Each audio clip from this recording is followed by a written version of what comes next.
Good morning, good afternoon, good evening, lovely people and all of your lovely ears. Welcome to episode 2 of the Sweet Nothings podcast.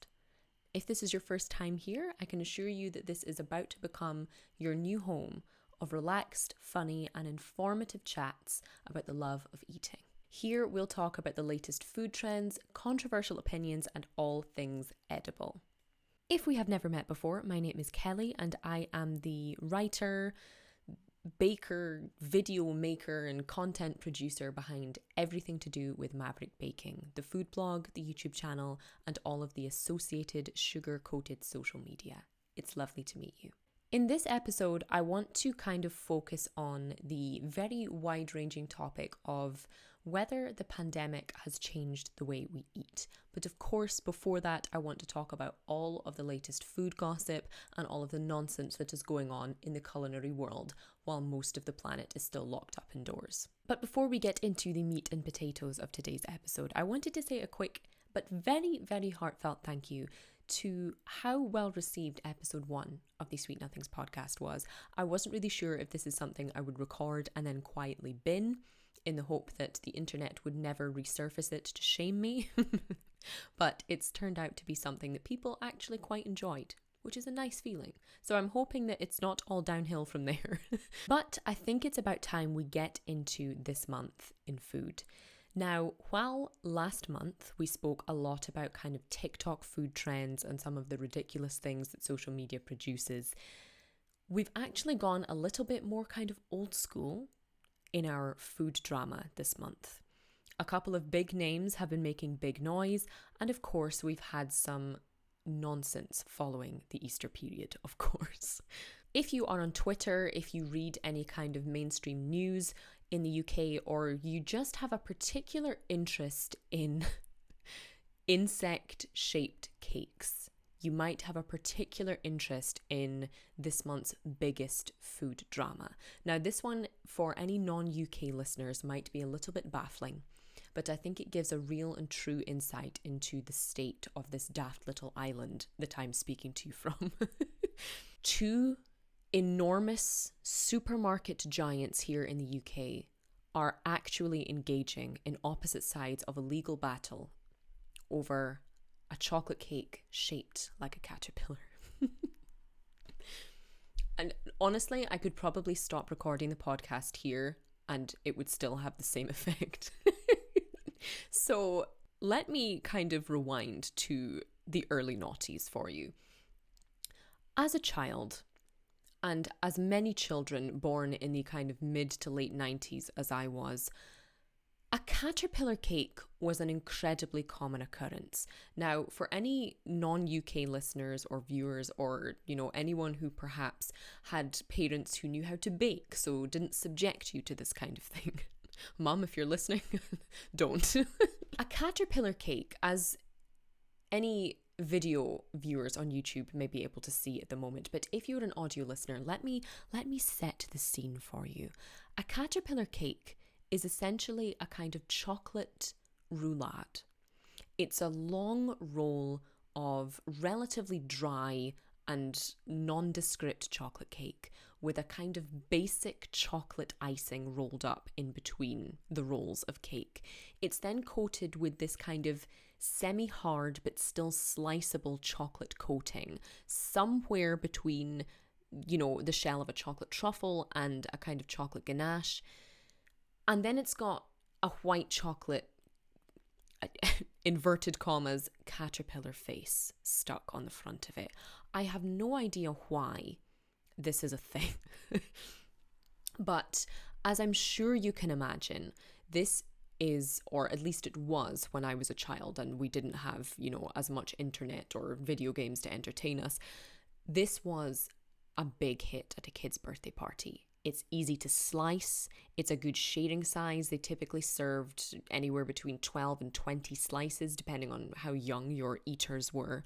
And of course, it's always enjoyable to watch young, tantrum-throwing children debate over who is going to get to eat the solid chocolate face or the heavily chocolate-coated butt of the caterpillar. I was not interested in any of the middle slices as a child. I wasn't very good at sharing. So now that you have a better understanding, or I have perhaps refreshed your memory on a caterpillar cake, let me kind of bring you up to speed if you haven't been knee deep in the nonsense of what's been going on in the past week. Essentially, Marks and Spencer, a kind of upmarket supermarket here in the United Kingdom, have decided to raise an intellectual property claim against Aldi, the kind of big European and now I think American supermarket giant as well. So Marks and Spencer, I didn't really kind of associate the caterpillar cake purely with Marks and Spencer. I thought it was just a kind of generic cake shape available in most supermarket bakery sections, but apparently not.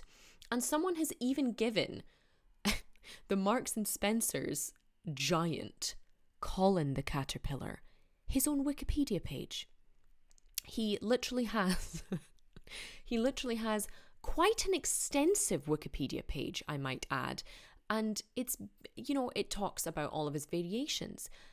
Colin the Caterpillar cake being the kind of classic I just described, with a terrifying set of eyes and usually, some varying shades of chocolate coloured pieces all over his back.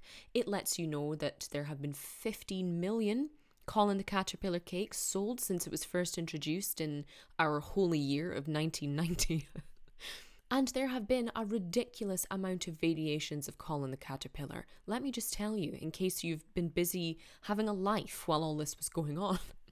We have Connie the Caterpillar, a female version of the original Colin cake, who I believe actually married Colin the Caterpillar at some point in their existence.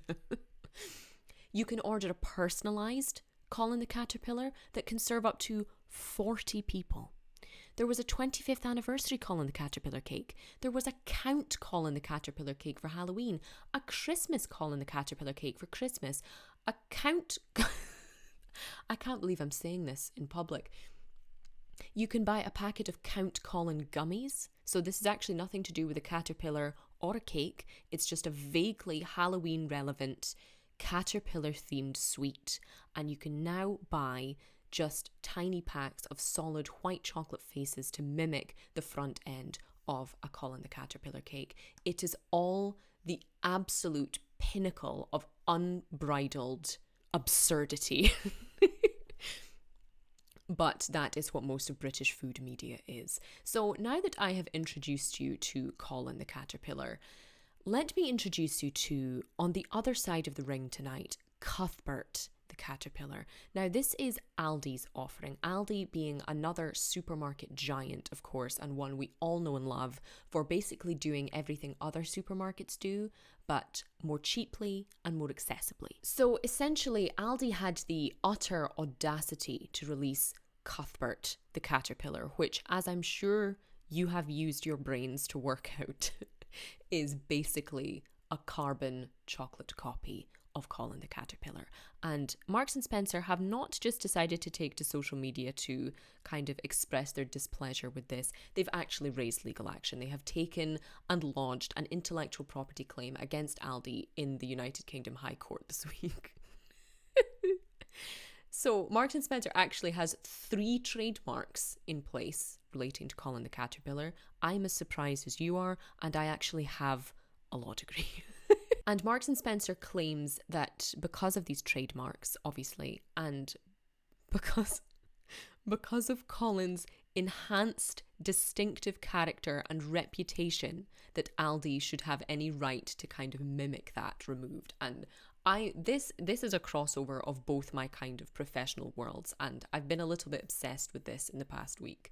But to be honest, my favourite thing that has come out of this is actually everyone unveiling just how out of their depth Marks and Spencer may be in this battle. Not only have Aldi been plastering it all over social media, which honestly probably would be some kind of contempt of court if this wasn't all a load of nonsense. I've been very much enjoying social media revealing just how many different versions of Colin the Caterpillar cake there are. We have, for example, Morrison's Cheeky Caterpillar cake, Tesco's Curly the Caterpillar cake, as does terrifying Clyde the Caterpillar cake. Sainsbury's, who seem to just completely miss the memo on the name, Wiggles, the caterpillar cake. Iceland have an offering which is just called the Celebration Caterpillar Cake. It apparently doesn't even warrant being named. And my personal favourite, Waitrose going absolutely out of their depth, being as posh and high market a British supermarket as they are. Cecil. Cecil, the caterpillar cake. You couldn't make it up. I wish I had, because honestly, this is better than most television I've watched this year. So basically, Marks and Spencer are completely headlong into the deep end here about how many people are trying to imitate poor Colin at the moment.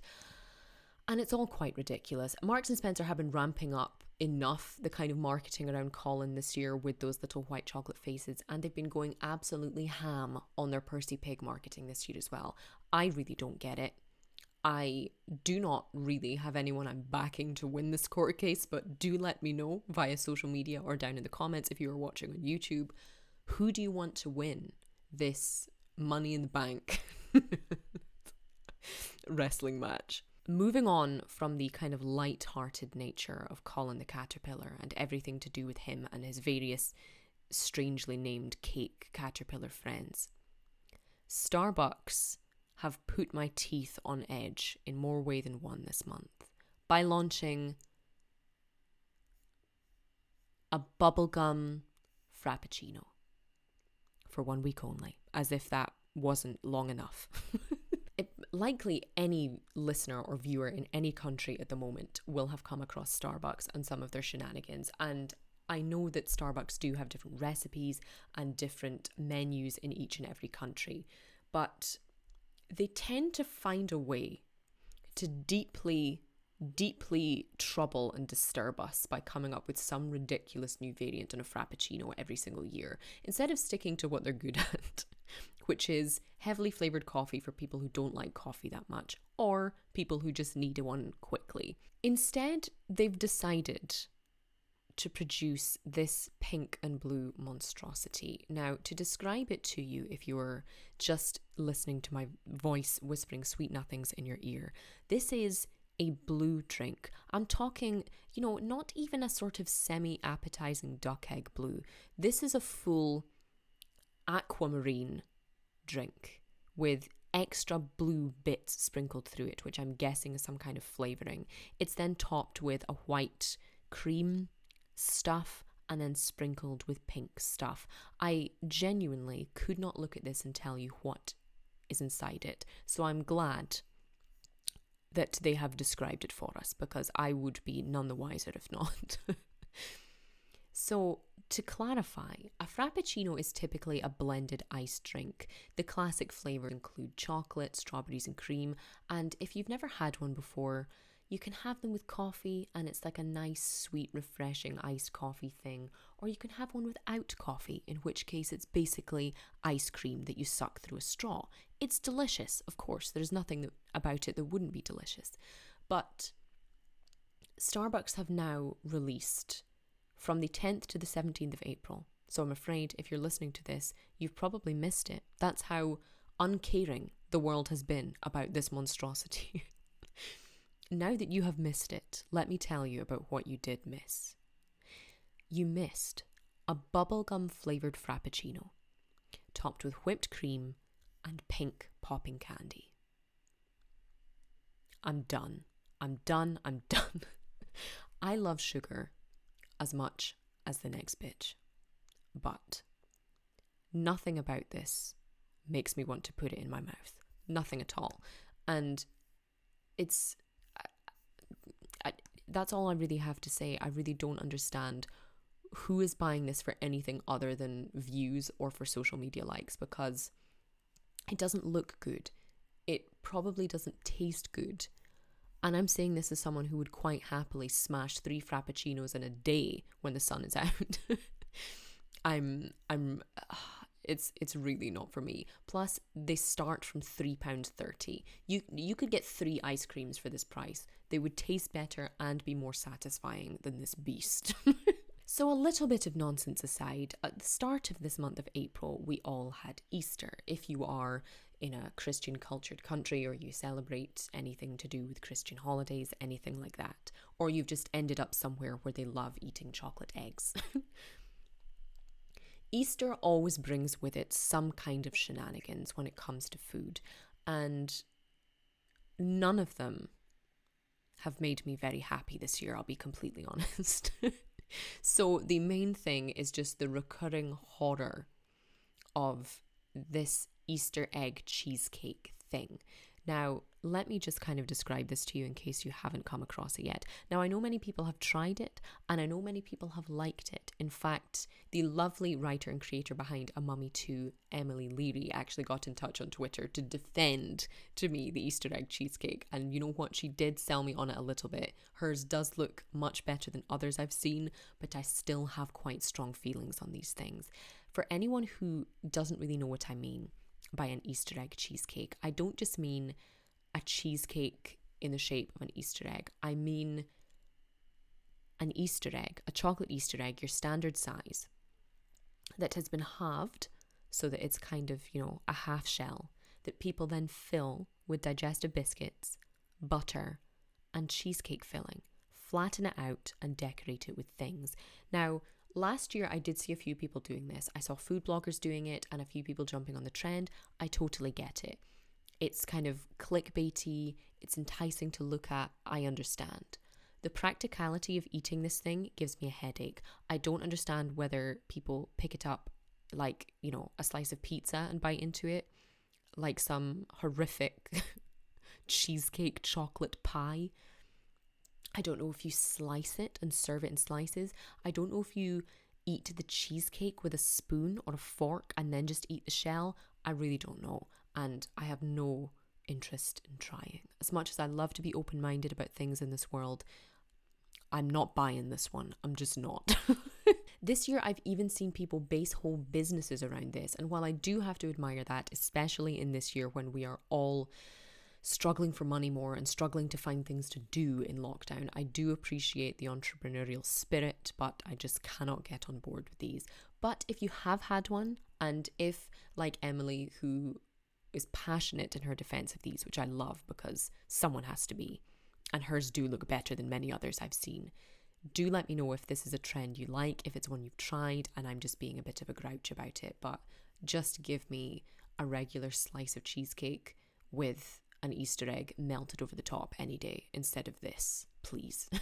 The other kind of nonsense that has come out of the Easter period this year is the usual. In fact, I say the usual. This is something that normally comes out either around Halloween or around Christmas time. Any time when all of the big coffee shops are producing their kind of sweetened hot chocolates and holiday themed drinks. The eggnog latte, the gingerbread latte, you know the kind. Instead, we've actually seen this at Easter this year. And by this, I mean the sugar shaming. Oh, the filthy, filthy sugar shaming. Now, I thought we had all kind of grown out of this. Every 10 years, the diet industry likes to demonize, some component of what we eat. And it changes all the time. We think we've found and cracked the code to weight loss and eternal life through a healthy diet. And every 10 years, we're wrong. In the 90s and the early noughties, we demonized fat. We said people who eat fat get fat. We've moved on to an obsession with protein, and that's kind of shifting away slightly just now. We've had the sugar hatred being kind of the strongest standing anti-food marketing and health campaigning in the past 5 to 10 years. And of course, to an extent, obviously, I understand it. Most of us probably do consume too much sugar. And this trend of sugar shaming really came about and was shocking in the context of health drinks. Healthy foods or foods that shouldn't contain a lot of sugar, containing sugar.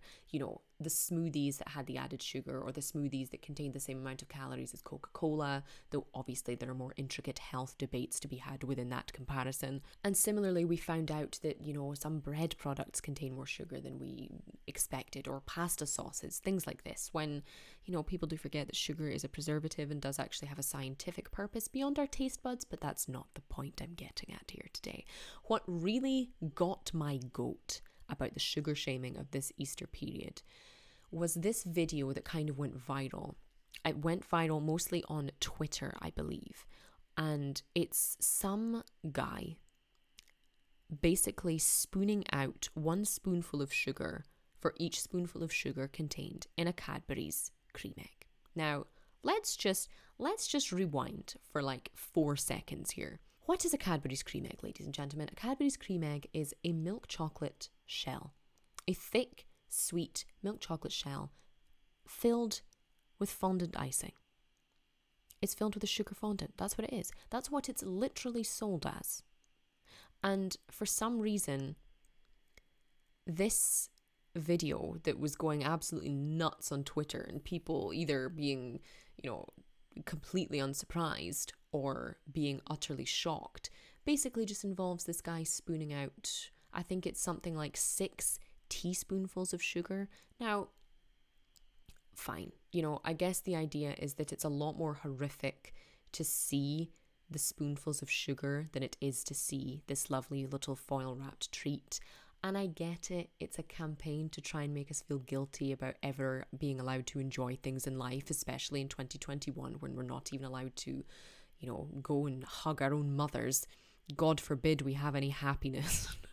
And essentially this guy spoons out, I believe it's about 27 grams of sugar, which is what is contained in a standard Cadbury's cream egg. Why? The question, as always, is why? Why do we care, and why are we doing this? This video has had over 1 million views since it was posted on the 29th of March. That's about 3.5 weeks ago at the point you will be listening to this podcast. I really don't understand what people expected. I really, really don't understand what people expected to come out of a cream egg. Did you expect it to be filled with leek and potato soup? Did you expect it to be filled with Gwyneth Paltrow's latest goop smoothie recipe? What did you expect was inside it? What did you expect that this fondant-filled chocolate egg was going to contain, if not a stupid amount of sugar? And more importantly, who is eating more than 1 cream egg in one sitting? The sheer sweetness of these things regulate the consumption just by existing. That has been a whistle-stop tour of the utter nonsense of this month in food. You're listening to the Sweet Nothings podcast. If you want to support the production, get access to exclusive foodie content, and early access to podcast episodes, you can do so via Patreon. Just search for Sweet Nothings or Maverick Baking on Patreon, and thank you for everything. Now, my lovely listeners, it is time to move on to what I want to kind of discuss in today's episode for a little bit, and that is whether the COVID-19 pandemic has changed the way we eat. Now, I completely understand if you guys are already sick of the word pandemic, everything to do with it, everything to do with the restrictions, everything to do with everything within the past 14 months at this point, really. But I stumbled across an article in The Atlantic back on the 5th of March, which is titled, "There's no real reason to eat 3 meals a day." Subtitled, "Your weird pandemic eating habits are probably fine." And it kind of got me thinking about how much lockdown restrictions or quarantine restrictions, wherever you are in the world, the closure of restaurants, the closure of cafes, how much it has affected our eating and food culture in both the short term and perhaps in the long term as well. So within this article, Amanda Mull, the author, a 34-year-old woman, basically goes through the fact that, much like many of us likely have, she's gone through her whole life eating 3 meals a day without really thinking about this pattern, this habit, why she does it or when she does it. That she would eat breakfast, lunch and dinner, 99 times out of 100. And I very much enjoyed the fact that she went on to tell us that since kind of working from home, since all of the pandemic related restrictions have commenced, she now has what she calls big meal. Not even the big meal, it's just capital letters, big meal. She will basically eat kind of some big meal around 11 o'clock in the morning and maybe have a couple of snacks, and that's it. That's how she eats now. And I find this really interesting because while I have not kind of shrunk to big meal like many people have, in both an efforts to kind of balance out their day and to save money, most importantly, because this year has been hard on all of us. But I think many of us have changed the way we eat in the last year. So to dive into this a bit more deeply, as always, I polled you guys on social media to see what you thought of this kind of question. Has the pandemic changed the way you eat? And then we'll get into a little bit of my own thoughts afterwards, but your thoughts are always more exciting. So in asking this, I didn't really phrase it in a particular way, whether people wanted to tell me about the timing of their eating, the quality of their eating, the quantity of their eating. I just kind of wanted to prompt you guys into an idea of whether it's changed or not. And here are some of the responses. I will keep them all anonymous as ever to hide any food shaming potential or any general embarrassment. So my favorite answer that I got, which was actually the very first answer, was yes, I eat every meal on my bedroom floor. Now, I shouldn't laugh at this because it's probably not supposed to be funny. I think it's supposed to be a tiny bit funny, but it's also just quite depressingly accurate. I am very much the same, whereas, life used to offer various different places to eat breakfast, lunch and dinner, whether it was at, a dining table, a coffee table, your friend's house, a lover's house, Starbucks, the office, a restaurant, anywhere. Now, I either sit exclusively on my living room floor because that is the appropriate height for our coffee table, or at my desk where I work. That's it. So every meal on the bedroom floor, I'm a bit interested as to why the bedroom floor. It could be because you're sharing a flat, you have roommates or something like that, but I did find that one entertaining. And I really hope that you're able to get off of your bedroom floor very soon. Another answer came in the form of someone who finds themselves eating crap because they have nothing else to do. I relate to this extremely, extremely hard. Boredom eating was enough of a problem when working in an office or just having a long day anywhere, really. But boredom eating when there is literally nothing else to do apart from watch something or play a video game, but eat, it's inevitable. Someone else told me that yes, they just eat constantly. And this is something I really dealt with at the start of the pandemic. Not so much now, but at the start of the pandemic, this was definitely an issue I had, because you just want to fill the time and you want to kind of make yourself feel good. You want to make yourself feel better, and food is always one of the easiest ways to do so. Conversely, someone told me that they eat way healthier now because they're paying a personal trainer to shout at them if they don't. It's impressive, it's dedicated, but it couldn't be me.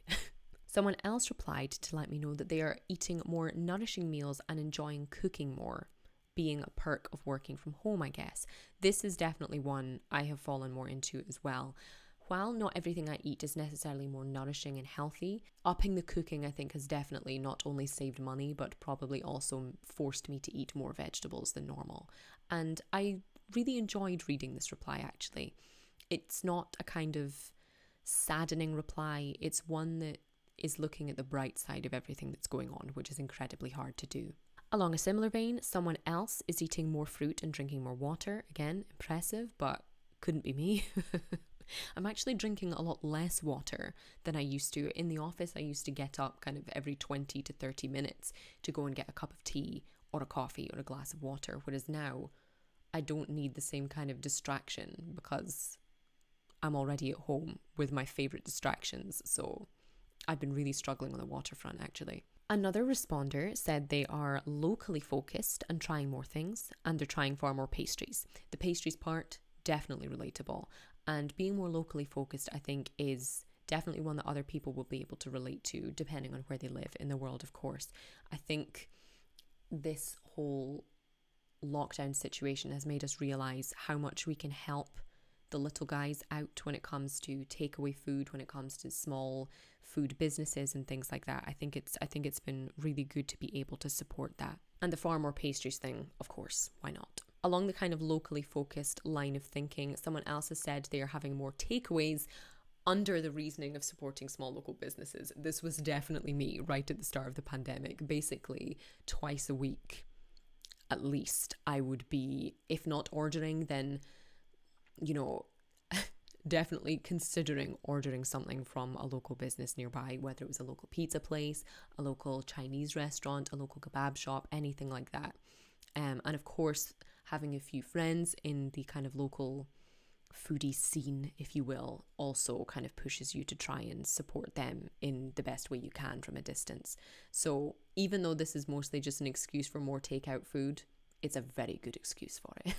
Similarly, someone else said they have changed their diet completely to more local and sustainable products. That is a good change. That is a nice change.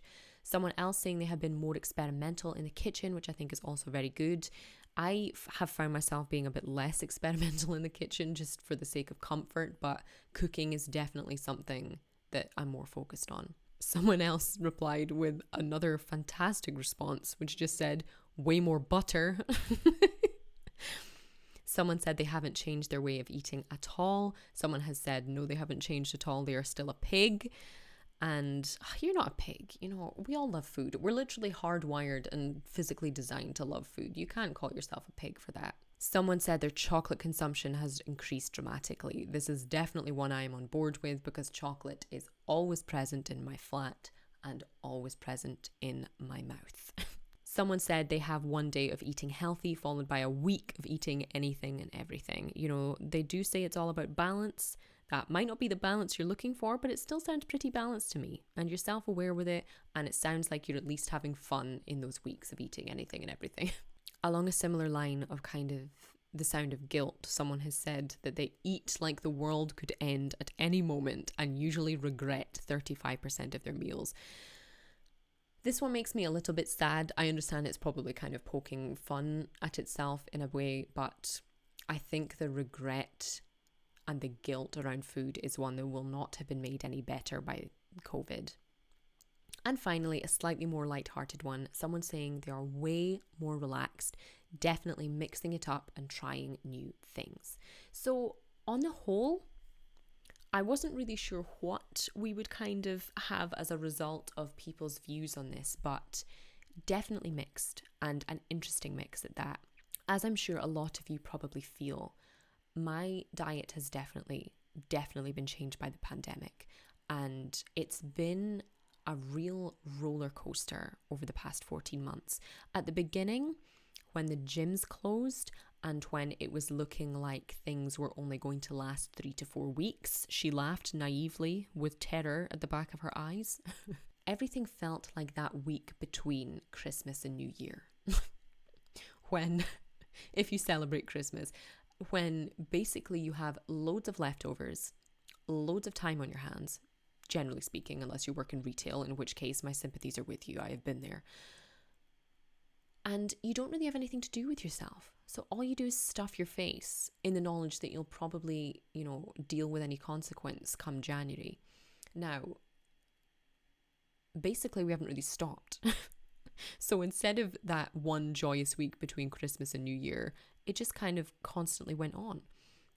And I think this is kind of what led to the surge in home workouts as a response to people feeling guilty for eating whatever they wanted during lockdown and suddenly realizing that they weren't getting the same exercise, they weren't getting out, on their commute, they weren't getting to go to the gym. And this is something I definitely felt. I have, as some of you who listen may know, or some of you who listen may have also experienced, I am an eating disorder survivor.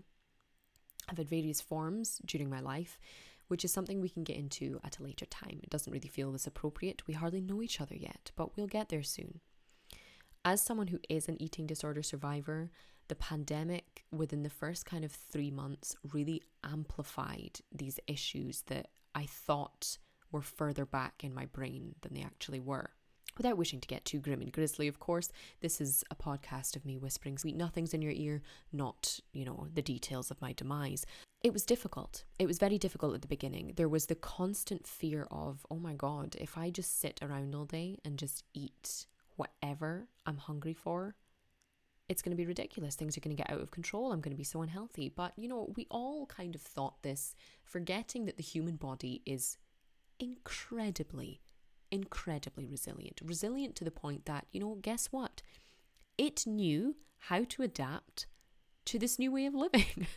Now, I know not everyone's body adapts in the same way. I know that most of us will probably have gained a few pounds, a few kilos, a few stone, but inevitably after the kind of initial joy, then the guilt, afterwards, my body and my hunger cues appear to have completely leveled out.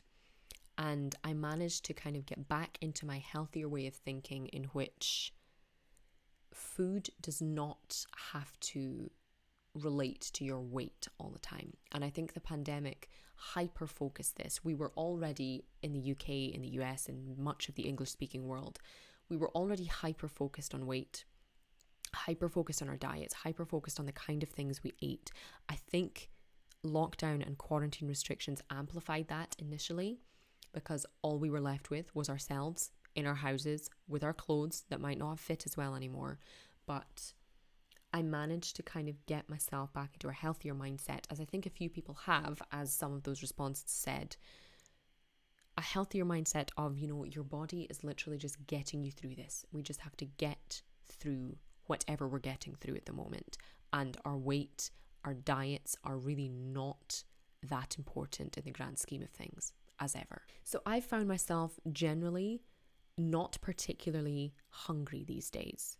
I have hunger that becomes very sharp and sudden around meal times, and other than that, it just doesn't really exist.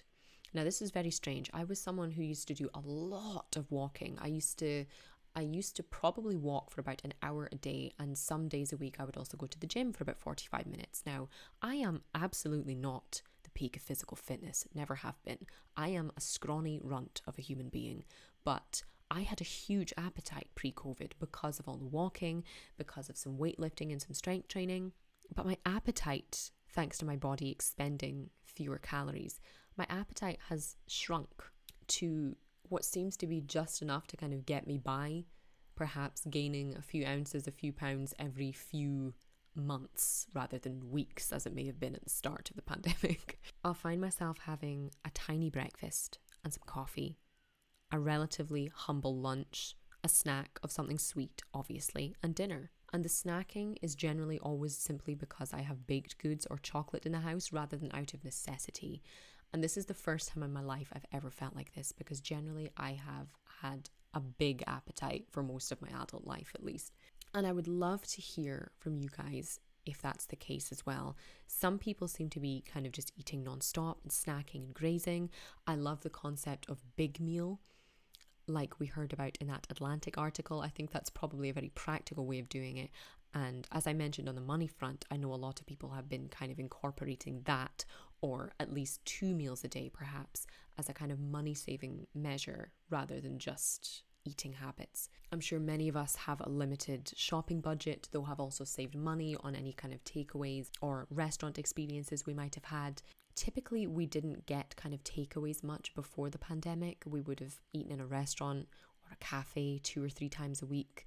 But obviously that has kind of dissipated, especially in the past 4 months, as Scotland has been on a pure lockdown for everything except shops and pharmacies. So I would say that the pandemic has changed the way I eat. I don't know if this is a long-term change. It will probably always stick in my mind how much money I saved on food this year, from restaurant bills, from takeaway, from just smaller grocery budgets, which is probably a good thing. But I do feel like I kind of can't wait to get my big appetite back. I can't wait to do as much walking, as much exploring, to get a bit more exercise in, especially as the weather gets nicer, to be exposed to other people's cooking, because my God, your own food does get really boring after a while. It's getting me more and more excited to get out there and change up my diet again, because I truly believe, as many of you likely do, I can imagine that might be one of the reasons you would listen to a food podcast in the first place. I truly believe that that's one of the most joyous things in life, is breaking out of the repetition, breaking out of the habit, trying new things, eating at other people's tables, and I'm really excited for it. And on that note, I think I am going to wrap up for today's episode. It has been delightful, as always. Thank you for tuning into a Sweet Nothings podcast, your new home of relaxed, funny and informative chats about the love of eating, talking about the latest food trends, controversial opinions and all things edible with me, Kelly. It's been lovely to have you again, and I can't wait to see you for the next episode. Thank you to everyone who contributed, and thank you to everyone listening, and I'll see you for the next one.